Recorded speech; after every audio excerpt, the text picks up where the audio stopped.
Hi friends, Seenu மாயா சீரியலில் ஒரு குட்டி ரிவ்யூ பார்க்கலாம் வாங்க. அதுக்கு முன்னாடி நம்ம சேனலை சப்ஸ்கிரைப் பண்ணாதவங்க கீழே இருக்கிற சப்ஸ்கிரைப் பண்ணி கிளிக் பண்ணிவிட்டு பக்கத்தில் இருக்கிற பெல் பட்டனையும் கிளிக் பண்ணிடுங்க. சரி வாங்க வீடியோக்குள்ளே போகலாம். இப்போ பார்த்தோன்னா நம்ம ஜானகி முடிவெடுத்திருக்காங்க. என்னென்னா நம்ம கதிர் தானா எங்கால சீனு மாயா ரெண்டு ஜோடிக்குமே தாலி பிரித்து கோக்குறதுக்கு முடிவெடுத்திருக்காங்க.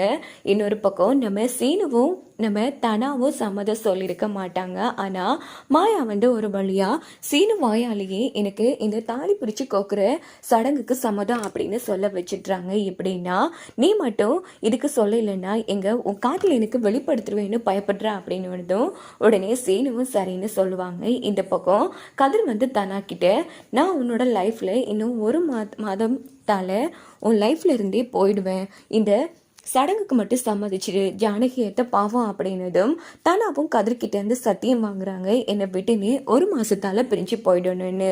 இதனால கதிரும் சத்தியம் பண்ணி கொடுத்துடுறாங்க. இந்த பக்கம் பார்த்தோம்னா நம்ம ஜானகி ரொம்ப சந்தோஷமாக இருந்துகிட்ருக்காங்க.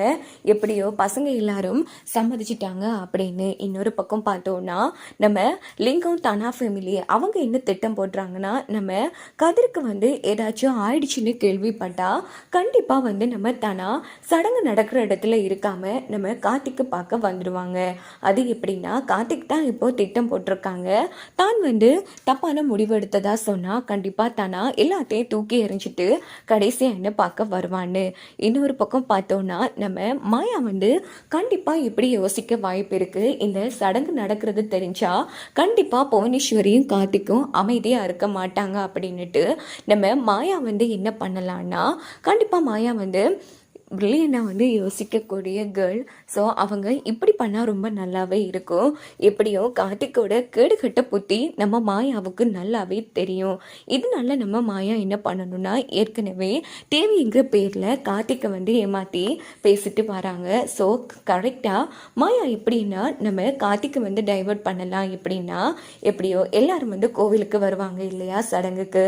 அப்போது கார்த்திக் புவனேஸ்வரி எல்லாரும் திட்டம் போட்ட மாதிரி கார்த்திக்கு இப்படி உடம்பு சரியில்லாமல் போச்சு அப்படின்னு புவனேஸ்வரி ஃபோன் அடிக்கலான்னு இருப்பாங்க. சரியா நம்ம மாயா என்ன பண்ணணும்னா, அதுக்கு முன்னாடியே நம்ம கார்த்திக்கு ஃபோன் போட்டு, நான் இப்படி தேவி பேசுகிறேன், நான் அவங்கள இந்த இடத்துல மீட் பண்ணணும் அப்படின்னு ஒரு வேறு ஊருக்கு கிளம்ப சொல்லணும்.